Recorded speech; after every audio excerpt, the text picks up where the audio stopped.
स्वागत है आपका बी न्यूज नेशन में। मैं हूं आबिद हुसैन शेख। बीजापुर जिला पुलिस हमेशा जनता की सेवा में है तैयार। एसपी का अभियान इमरजेंसी सेवा डायल करें 112। जनता की हर एक परेशानी को सुलझाएगी अब पुलिस। आपकी सेवा के लिए हमेशा है आपके लिए तैयार। SP Anand Kumar. Police, ambulance, fire brigade, emergency सेवाओं में जनता के लिए 112 डायल करके सिर्फ 25 सेकंड में घर तक पुलिस मदद के लिए आएगी। 24/7 कभी भी किसी भी तरह की समस्या होने पर 112 डायल करके जनता अपनी समस्या हल कर सकती है, जिसकी जानकारी आज प्रेस मीट के जरिए एसपी आनंद कुमार ने देते हुए जनता से अपील की है कि जिले की जनता की समस्या को हल करने के लिए जिला पुलिस की ओर से इस अभियान को चलाया जा रहा है, जिसके लिए जनता जागरूक नागरिक होकर जिले को अपराध मुक्त बनाने में पुलिस का सहयोग करके सुरक्षित और स्वाभिमान की जिंदगी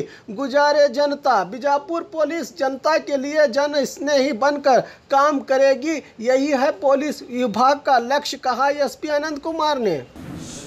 ಪ್ರೀತಿಯ ಪತ್ರಕರ್ತ ಮಿತ್ರರೇ, ಈಗಾಗಲೇ ಕರ್ನಾಟಕ ಸರ್ಕಾರ ಮತ್ತು ಭಾರತ ಸರ್ಕಾರದ ವತಿಯಿಂದ ಒಂದು emergency response support system ERSS ಅಂತ ಹೇಳಿ ಒಂದು ಯೋಜನೆಯನ್ನು ಈಗಾಗಲೇ ಇಂಪ್ಲಿಮೆಂಟ್ ಮಾಡಲಾಗಿದೆ, ದೇಶಾದ್ಯಂತ ಇಂಪ್ಲಿಮೆಂಟ್ ಮಾಡಲಾಗಿದೆ. ಇದು emergency response support system ERSS ಅನ್ನುವಂಥದ್ದು 112 ಅಂಥೇಳಿ ಒಂದು ನಂಬರ್ನ ಕೊಡಲಾಗಿದೆ. ಈ ನಂಬರ್ ಮುಖಾಂತರ ಯಾವುದೇ ಒಂದು ತುರ್ತು ಕೆಲಸ ಆಗಬೇಕಾದಂಥ ನಿಟ್ಟಿನಲ್ಲಿ ಅಥವಾ ತುರ್ತು ತೊಂದರೆಗೊಳಗಾಗಿದ್ದಂಥ ನಿಟ್ಟಿನಲ್ಲಿ ಸಾರ್ವಜನಿಕರು ಈ 112ಗೆ ಸಂಪರ್ಕ ಮಾಡಬಹುದು. ಇದರಲ್ಲಿ ಆಂಬ್ಯುಲೆನ್ಸ್ ಇರ್ಬೋದು, ಪೊಲೀಸ್ ಸೇವೆ ಇರ್ಬೋದು ಮತ್ತು ಫೈರ್ ಆ್ಯಂಡ್ ಎಮರ್ಜೆನ್ಸಿ ಸರ್ವಿಸಸ್, ಇವು ಮೂರನ್ನೂ ಸಹ ಸೇರಿಸಿದಂತಹ ಒಂದು ನಂಬರನ್ನು ಕೊಡಲಾಗಿದೆ. ಇದನ್ನು ಈಗಾಗಲೇ ನಮ್ಮ ವಿಜಯಪುರ ಜಿಲ್ಲೆಯಲ್ಲಿಯೂ ಸಹ ನಾವು ಇಂಪ್ಲಿಮೆಂಟೇಷನ್ ಮಾಡಿದ್ದೇವೆ. ಈಗಾಗಲೇ ನಮ್ಮಲ್ಲಿ ERSS ವೆಹಿಕಲ್ಸ್ ಕೂಡ ಇದೆ. ಇದು ಯಾವ ರೀತಿ ಕೆಲಸ ನಿರ್ವಹಿಸ್ತದೆ ಅಂತ ಹೇಳಿದ್ರೆ, ಇದು ಮೊಬೈಲ್ ಪೊಲೀಸ್ ಸ್ಟೇಷನ್, ಆ ರೀತಿ ಜನ ಇದನ್ನು ಪರಿಗಣನೆ ಮಾಡಬಹುದಾಗಿದೆ. ನಿಮ್ಮ ಸಮಸ್ಯೆಗಳಿಗೆ, ತುರ್ತು ಸಮಸ್ಯೆಗಳಿಗೆ ನೀವು 112ಗೆ ಸಂಪರ್ಕ ಮಾಡಿದಂಥ ಪಕ್ಷದಲ್ಲಿ ತಕ್ಷಣವೇ ಅವರಿಗೆ ನಾವು ನಿರ್ದೇಶನವನ್ನು ನೀಡ್ತೇವೆ. ಅದಕ್ಕೆ ಕಂಟ್ರೋಲ್ ರೂಮ್ ಒಂದಿದೆ, ಬೆಂಗಳೂರಿನಲ್ಲಿದೆ.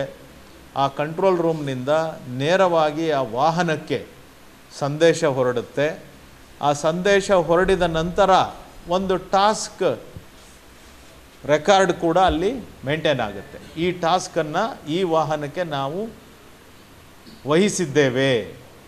ಆ ಟಾಸ್ಕನ್ನು ಅವರು ಮುಗಿಸಿದ ನಂತರ ಒಂದು ಟಿಕೆಟನ್ನು ಅಲ್ಲಿ ಓಪನ್ ಮಾಡಿದ ಮೇಲೆ ಆ ಟಾಸ್ಕು ಮುಗಿದ ನಂತರ ಅವ್ರಿಗೆ ವಾಪಸ್ಸು ಮತ್ತೆ ಆ ಕಂಟ್ರೋಲ್ ರೂಮ್ಗೆ ಮೆಸೇಜ್ ಹೋಗುತ್ತೆ, ಈ ಕೆಲಸ ನೀವು ನಮಗೆ ವಹಿಸಿದ್ರಿ, ಆ ಕೆಲಸವನ್ನು ನಾವು ಸಮರ್ಥವಾಗಿ ನಿಭಾಯಿಸಿದ್ದೇವೆ ಅನ್ನುವಂಥದ್ದು ಹೋಗ್ತದೆ. ಅದನ್ನು ಈಗಾಗಲೇ ಕರ್ನಾಟಕ ರಾಜ್ಯದ ಎಲ್ಲ ಜಿಲ್ಲೆಗಳಲ್ಲಿ ಇಂಪ್ಲಿಮೆಂಟೇಷನ್ ಆಗಿದೆ. ವಿಜಯಪುರ ಜಿಲ್ಲೆಯಲ್ಲಿಯೂ ಸಹ ನಾವು ಅತ್ಯಂತ ಸಮರ್ಥವಾಗಿ ಯಶಸ್ವಿಯಾಗಿ ಇದನ್ನು ಇಂಪ್ಲಿಮೆಂಟೇಷನ್ ಮಾಡಬೇಕು ಅನ್ನುವಂಥದ್ದು ಉದ್ದೇಶ ಇದೆ. ಸಾರ್ವಜನಿಕರು ದಯಮಾಡಿ ಈ ಸೇವೆಯನ್ನು ಸಮರ್ಥವಾಗಿ ಉಪಯೋಗ ಮಾಡಿಕೊಳ್ಳಿ.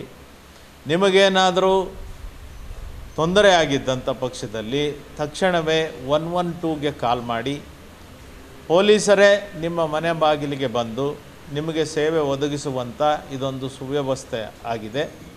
ಇದನ್ನು ಜನರಿಗೆ ಸರಿಯಾದ ರೀತಿಯಲ್ಲಿ ಉಪಯೋಗ ಮಾಡಿಕೊಳ್ಳೋದ್ರ ಬಗ್ಗೆ ನಾನು ಮಾಧ್ಯಮ ಮಿತ್ರರಲ್ಲಿ ಕೋರಿಕೆ ಸಲ್ಲಿಸ್ತೀನಿ. ದಯಮಾಡಿ ಜನರಿಗೆ ಇದನ್ನು ತಿಳಿಯುವಂತೆ ಅವ್ರಿಗೆ ನೀವು ನೋಡಿಕೊಳ್ಳಿ. ಜನರು ಈ ಸೇವೆಯನ್ನು ಅತ್ಯಂತ ಯಶಸ್ವಿಯಾಗಿ ಉಪಯೋಗಿಸಿಕೊಂಡಾಗ ಮಾತ್ರ ಅದನ್ನು ಯಾವ ಆದ್ಯತೆಗೋಸ್ಕರ ಸರ್ಕಾರಗಳು ಇಂಪ್ಲಿಮೆಂಟೇಷನ್ ಮಾಡಿದ್ದಾವೆ ಅದಕ್ಕೆ ಒಂದು ಉಪಯುಕ್ತತೆ ಆಗ್ತದೆ. ಅದರಿಂದ ನಾನು ಮತ್ತೊಮ್ಮೆ ಸಾರ್ವಜನಿಕರಲ್ಲಿ ಕೋರಿಕೆ ಸಲ್ಲಿಸುವುದೇನೆಂದರೆ, ದಯಮಾಡಿ ನಿಮ್ಮ ಆಪತ್ತಿನ ವೇಳೆಯಲ್ಲಿ, ತೊಂದರೆಯ ವೇಳೆಯಲ್ಲಿ ಈ ERSS 112 ಉಪಯೋಗ ಮಾಡಿಕೊಳ್ಳಿ. ನಾವು ನಿಮ್ಮ ಸೇವೆಗೋಸ್ಕರ ಸದಾ ಸಿದ್ಧರಿದ್ದೇವೆ.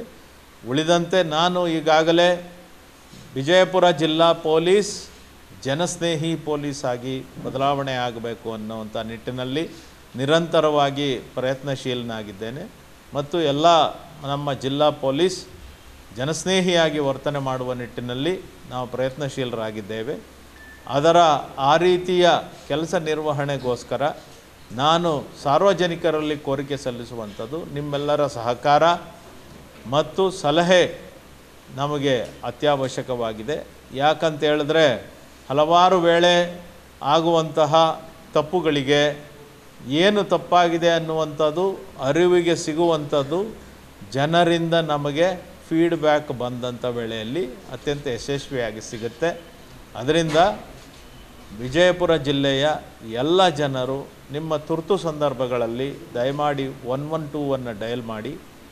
ನಾವು ನಿಮ್ಮ ಸೇವೆಗೆ ಸದಾ ಸಿದ್ಧರಿದ್ದೇವೆ, ಜನಸ್ನೇಹಿಯಾಗಿ ಸೇವೆ ಮಾಡೋದಕ್ಕೆ ಸದಾ ಸಿದ್ಧರಿದ್ದೇವೆ ಅನ್ನೋದನ್ನು ತಿಳಿಸೋದಕ್ಕೆ ಬಯಸ್ತೀನಿ. ನಮಸ್ಕಾರ. ಖಂಡಿತವಾಗಿಯೂ ಉಚಿತ ಸೇವೆ ಇದು, ಖಂಡಿತವಾಗಿಯೂ ಉಚಿತ ಸೇವೆ ಇದೆ, ಉಚಿತ ಸೇವೆ ಇದೆ. ಇದು ಜನರಿಗೋಸ್ಕರ ಮಾಡಿರುವಂಥದ್ದು. ಇದು ಭಾರತ ಸರ್ಕಾರದ ಮಹತ್ವಾಕಾಂಕ್ಷಿ ಯೋಜನೆ ಆಗಿದೆ. ಇದು ಜಿಲ್ಲೆಯಲ್ಲಿ ಒಟ್ಟಾರೆ ನಮ್ಮಲ್ಲಿ 12 ವೆಹಿಕಲ್ಸ್ ಇದೆ. ಅದನ್ನು ನಾವು ಎಲ್ಲ ಕಡೆ ಡಿಸ್ಟ್ರಿಬ್ಯೂಟ್ ಮಾಡಿದ್ದೇವೆ. ಅತ್ಯಂತ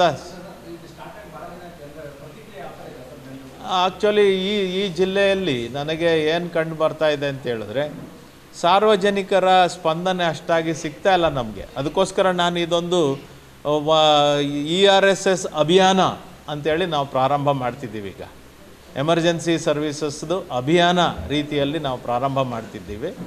ಯಾಕಂದರೆ ಈ ಜಿಲ್ಲೆಯಲ್ಲಿ ಹೆಚ್ಚು ಜನರು ಪಾಪ ಕೃಷಿಕರಿರೋದ್ರಿಂದ ಮತ್ತು ಹಳ್ಳಿಗಳಲ್ಲಿ ವಾಸ ಮಾಡೋದ್ರಿಂದ ಅವರಿಗೆ ಈ ರೀತಿಯ ಒಂದು ಸೊಫೆಸ್ಟಿಕೇಟೆಡ್ ಸೇವೆ ಬಗ್ಗೆ ಅಷ್ಟು ಅವೇರ್ನೆಸ್ ಇರೋದಿಲ್ಲ. ಅವರಿಗೆ ತಿಳುವಳಿಕೆ ಬರುವಂಥ ನಿಟ್ಟಿನಲ್ಲಿ ತಾವುಗಳು ಪತ್ರಕರ್ತ ಮಿತ್ರರು ಅವರಿಗೆ ತಿಳುವಳಿಕೆ ಕೊಡಬೇಕು. ಅವರಿಗೆ ಗೊತ್ತಾದಂಥ ಪಕ್ಷದಲ್ಲಿ ಅವರು ಇದನ್ನು ಉಪಯೋಗ ಮಾಡ್ಕೊತಾರೆ. ನಮಗೂ ಸಹ ಸೇವೆ ಒದಗಿಸೋದಕ್ಕೆ ಒಂದು ಸದಾವಕಾಶ ದೊರಕುತ್ತೆ.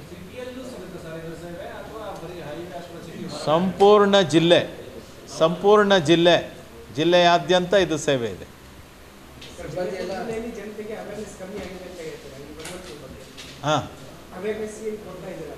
ಹೌದು,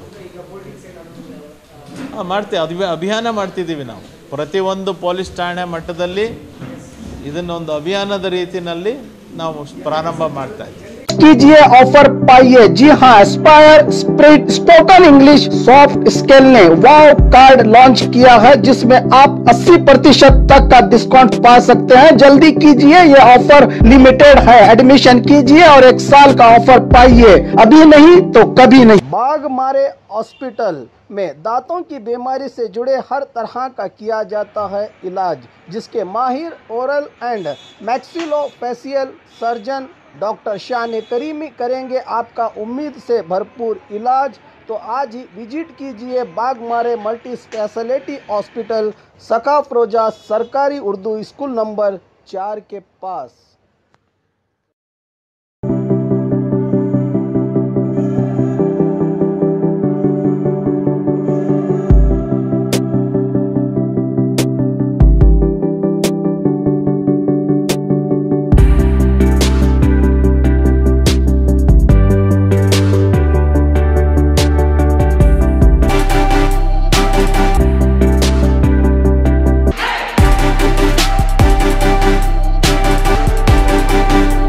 यहाँ बच्चों के सारे ऑपरेशंस की फैसिलिटी है हमारे पास। कई बच्चों को सिंपल माइनर प्रोसीजर रहते हैं वो भी करते हैं हम लोग। जो माइनर ऑपरेशंस हैं वो भी होते हैं, जो मेजर ऑपरेशन है वो भी कई किस्म के ऑपरेशन होते हैं। और ख़बरों के लिए देखते रहिए बी न्यूज़ नेशन।